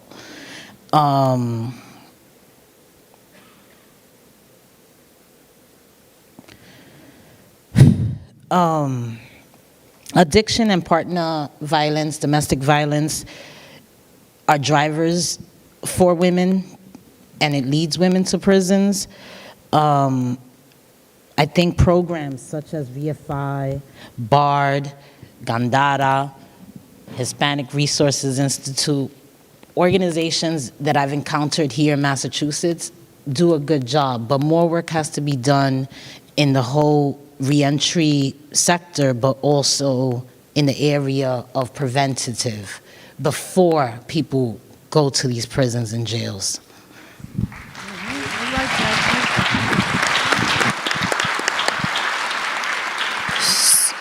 So Jackie started us off by pointing to the school to prison pipeline. And in order to stop channeling people towards the carceral system, we need to start thinking about our society in new ways. Nicole, can you tell us how to do that? Can you make it real simple? Oh boy, I'll give a few ideas. I think that Senator Joe Comerford really said it so eloquently and laid the groundwork for what needs to happen. So I would say, addressing poverty and economic inequality. Programs are really important, and the group Insight talks about this is not an either or, it's a both and. We can provide programs like the ones that Jackie just mentioned, but the root causes, poverty, economic inequality, we need to address mental health and substance use issues. We need to pay for these things. Women in jail struggle with mental health and substance use, and we need access to addiction treatment in communities. We need to address racial and gender bias in the criminal legal system. We need to stop criminalizing certain behaviors, and we need to use the tools that we learned actually in COVID. We saw that some of these systems stopped incarcerating people. They stopped doing things during COVID. It is possible. And so we have to implement alternative forms of accountability in communities that are led by communities, driven by communities. It's happening here in Northampton. We're trying to reimagine and re-envision how we deal with harm and behaviors that may be harmful to the people themselves who are engaging in them and their families. We need to bring all those groups together to come up with solutions that are driven by communities. So those are some ideas. I'm sure the people out here have even more. So thank you. And yeah, I would like to say, they proposed spending $50 million on building a new prison for women that would only house 150 women that have not committed any violent crimes. The cost of that has doubled, tripled, quadrupled because of inflation. And instead of investing that type of money into a new prison, there's plenty of other things they can do to facilitate the return of these women coming home from prisons and jails instead of a prison.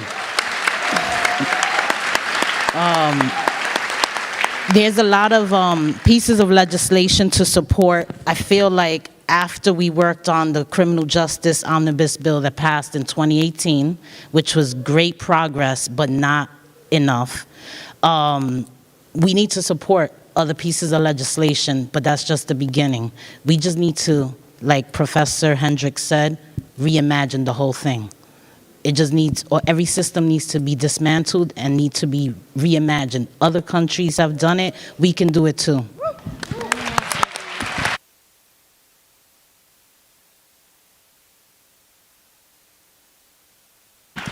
So, Daisy, who do you want to come watch this film? And what do you want them to take away from it?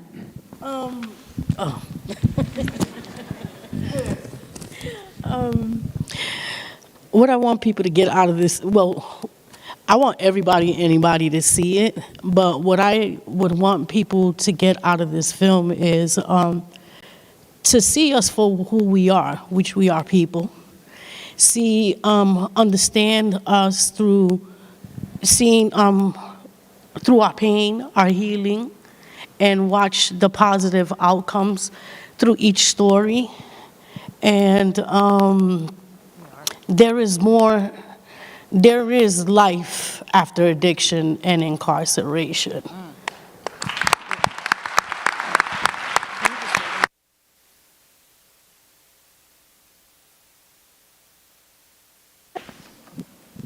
You want to add to that, Miss Judy? So, oh, sorry, I don't know where that came from. Okay, so the people that I want to watch this film are teenagers. I want the teenagers to see the film who are in juvenile detention centers or on the path going there. I hope that people who still have lives of active addiction will see this film, because when I joined VFI, I learned positive coping mechanisms that helped me to stop using. I want the community of outreach individuals to watch this film open-heartedly. I especially want people who have class privilege and power to see this film so that they can have a more caring attitude towards people who are formerly incarcerated and in recovery. I want them to feel motivated. I want them to feel motivated to eliminate the barriers for us to access education, housing, training, and employment. Thank you. So with that, we're going to open up to the audience. And if anyone has any questions, raise your hand and we'll call on you and you can say your question and I'll repeat it into the mic. Lights.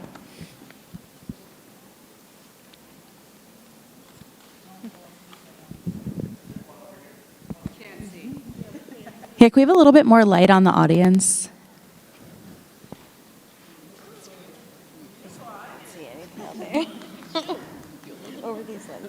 Yeah, great. Do you want to ask your question? Yeah. I read poetry myself. I'm part of the program as well. I love hearing what y'all wrote. And I love like little packets. You know, when you hear dope line, it sticks with you. What are some of the dope lines y'all have heard that have stuck with you? So the question was, what are the best lines of poetry and writing that have stuck with the women? I've heard very many pieces. Every single piece that I have heard has inspired me by every woman. I remember some that stand out. There was one that Katie Talbot wrote. Where's she at? That's my girl right there, organizer extraordinaire. She wrote about the author, sorry. The author wrote something about taking a turn, stop signs, red lights, green lights, like all these driving references. And it was just something that stood with me. It has since we wrote that day. Thank you for writing it, Katie.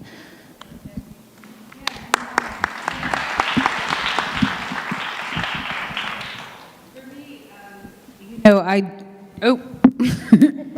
I can't really remember any particular line off the top of my head, but what resonates for me is the raw and realness that comes forth through this process. The way people can shine with resilience even in the most challenging of times and places. And I hear that so much in the different words that are shared. And, you know, the more we do this process, the more these words just fly out. So it's kind of awesome. Thank you. Okay, I'm going to come closer. Any other questions? Yeah.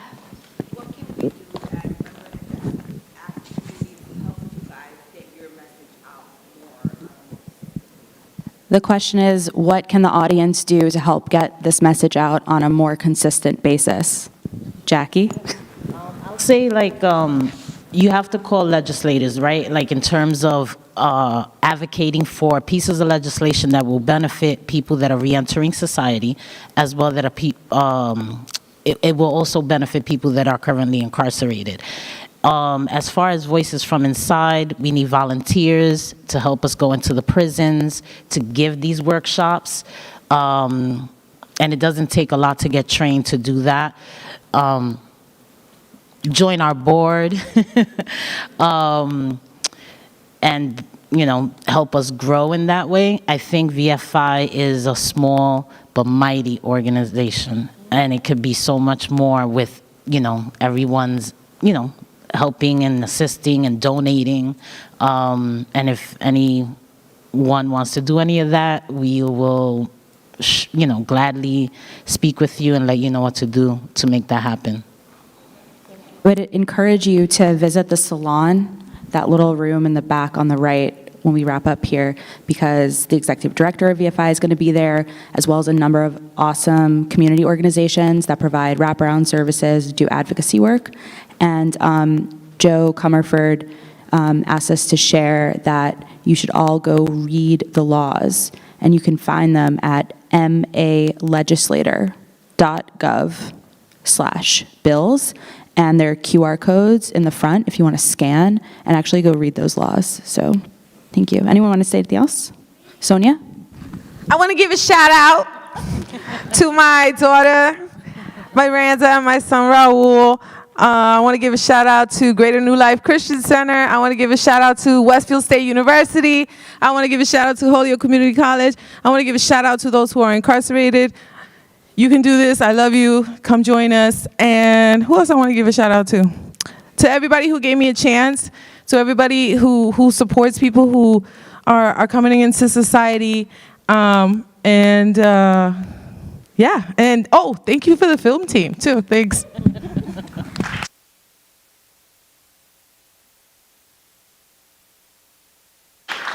Any other questions? You, yeah. Whoever said me.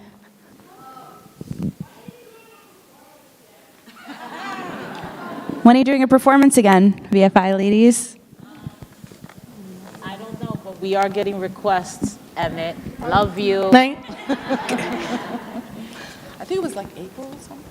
No, we do have some. We are currently working on some things, but we don't have set dates yet. But and you can make requests.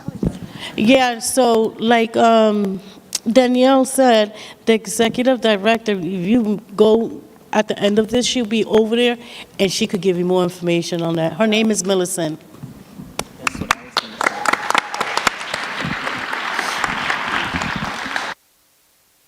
Is it loud?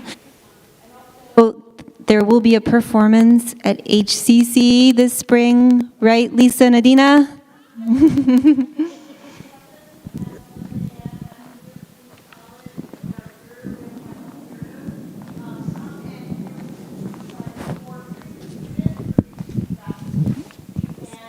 Thank you.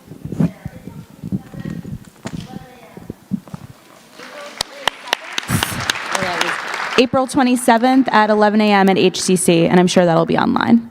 We'll put it on our film website as well. Questions on this side? Yeah. You guys know how amazing and fabulous and beautiful you all are? Do you know how amazing and fabulous and beautiful you are? No, tell me.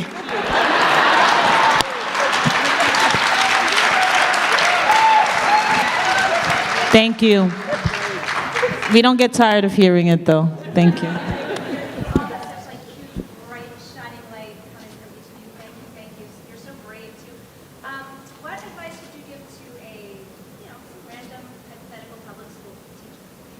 What advice would you give to a public school teacher? I had an experience where my daughter was suspended from school, and when I went to the hearing, they called it a hearing. I had a problem with this. It was set up like a court, and the administrator was like a judge, and my daughter was being charged for something. That's when the school to prison pipeline became real. But I would suggest for teachers that are teaching Black and brown children to learn about the cultural differences. Understand, like, you know, the culture in order to understand the children and what they come from. That's just one piece. Does anybody have anything else to offer? So I worked in the public school system for 10 years, and my advice to any teacher is you have to come down on the level of the student, and you have to do things through their eyes. And I'm not saying like pamper them and give them their way, but you have to be flat-footed with our youth today, especially our Black and brown youth.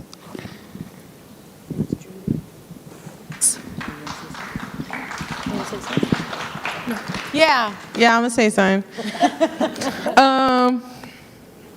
My experience with the public school system, I have 2 children, particularly my son.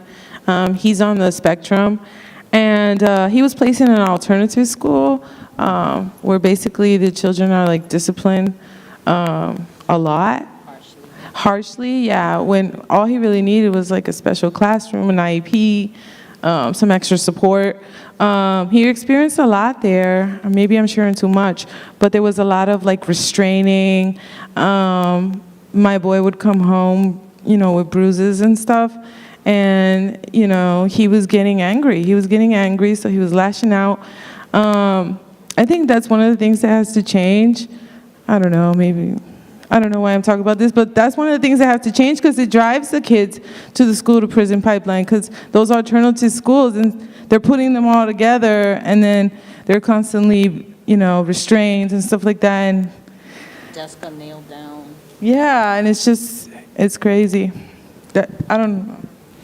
Thank you, guys. The school that my daughter went to for after suspension, the desks were nailed down. They had no condiments, no utensils to eat. They couldn't bring in their cell phones. They had to go through metal detectors. What school is that? In New York. Exactly. But yeah, I that's just not a way to teach kids. That's not going to inspire learning. So I think that we just have to think the whole thing differently. Any other questions? We've got time for like 2 more questions. Yeah, front row. To the writers, do you think it's helpful to write about the trauma of your past or the brightness of your future? Question for the writers: is it helpful to write about the trauma of your past I can answer or that. the hopefulness of your future? So, as like I just said, I've written about my past, so they both helpful. You know, they're both helpful. And as far as like what I've written about my past and what I've been through, it has helped me overcome a lot of things, because it takes courage to put it on paper. But then when you stand or sit in front of an audience of people, you read it out, and that's freeing you even more from it. I'll give you a quick example. I wrote a poem back in 2016, and it's called Lack of Knowledge. You guys already know what it is. I read that poem out in public for like 2 years and cried every single time that I read it, because every time I read it, the old feelings were coming up. But every time that I cried about it and every time I read it, I was healing from it. Then on the 3rd year, we went out into an event and I read it and I didn't cry, because it doesn't owe me no more. The old pain don't owe me no more. So to answer your other question about the brightness, yeah, like I look back at my writings from when I first started in 2015 to where I am now, and I got every single piece that I've written, and I go back, and that's another thing, you keep your writings because you see how you evolve in your writing and how in your life you're forever evolving, so your writing evolves, and it went from dark times to good times. You know what I mean? So my writings about my trauma has turned into encouragement. It's turned into inspirational writing, and it's turned into me wanting to shed some light to somebody's life, because our experiences, I write about my experiences, so our experiences are not just for you to experience. They're for you to show somebody else, you know what? You're not alone. You know, I write about the good and the bad, and it just allows them to tell their story. And I call it therapy without the therapy.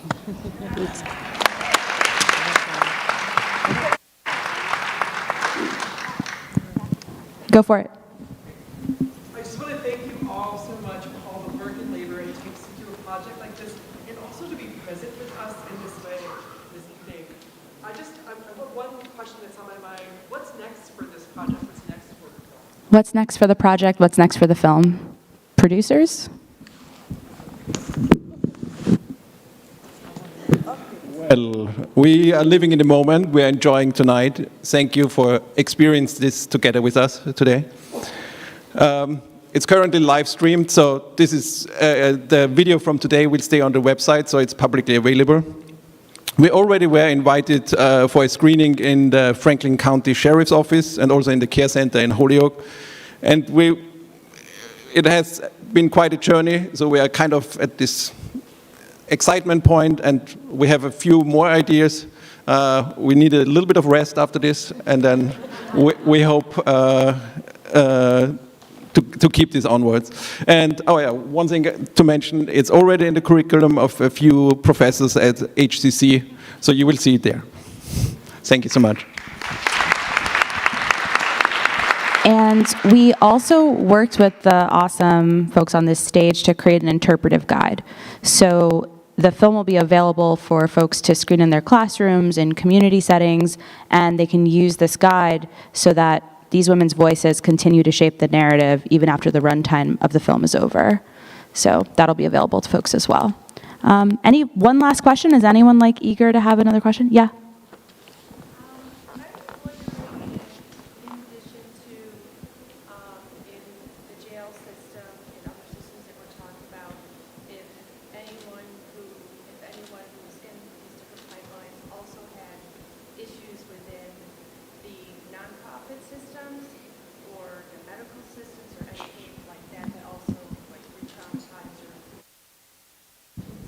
So maybe start with a Nicole answer. So the question was, what is the connection between the carceral system and other systems, like issues in the mental health care system or the healthcare system? And are there overlapping traumatic experiences in these other systems besides the carceral system? So I don't know if you want to share about the relationship, and then if anyone wants to share personal experience. Sure. I could just say that, the logics that bring us to this exist in all of these multiple systems. So if the logics, tell us that, communities of color are criminal or deviant or, need help in ways that are not driven by those communities, those are reproduced in the healthcare system often, they're reproduced in the educational system, and they have intersecting impacts that amplify, the outcomes for people. So, yeah, they're deeply intersecting and related. And it sounds like Jackie wants to add to this. I would definitely add to that. I would say the welfare system, the school system, the nonprofit industrial system. I remember when I was in jail, because I have been in jail more than one time, and the lawyer that was assigned to me by the state was talking to me really in a condescending manner. And she, I was there because of a domestic violence issue, but my abuser pressed charges on me. And she spoke to me in such a way that I'm like, this is my lawyer? Like, I'm in trouble. So I would say that all the systems all overlap, and they all help in some way or another push people into the carceral system. Even the court system itself, many people are forced into taking plea bargains, even when, like you saw in the film, you didn't actually commit the crime, but you're forced to plead guilty in order not to go to jail or something like that. So you'll still have a record, even though you didn't serve time or short amount of time, without any other alternative. I took a 6 months in jail, 5 years on probation, which is also another driver to return to prison. And it was just another thing. So I've gotten actually done more, like gotten arrested, because you can't get arrested while you're on probation and not do more time. And that's happened to me. So there's too many things in place that could trip people up that are trying to get their lives back. You all. All right. So I think that's time. Thank you, all of our panelists, so much for being here and for letting us create this story about your stories. Thank you all for coming out tonight. When you leave, there are some questions in the lobby, and we would love it if you could respond on Post-it notes. There's going to be opportunity for you to tell everyone how beautiful and smart and incredible they are. So please drop a Post-it note and visit our many sponsors and partners in the back room. And we really hope to see you. Hope to see you soon. Hope to see you in our advocacy roles that we're all going to do together. Thank you. Do you all want to stand up, hold hands, and take it out?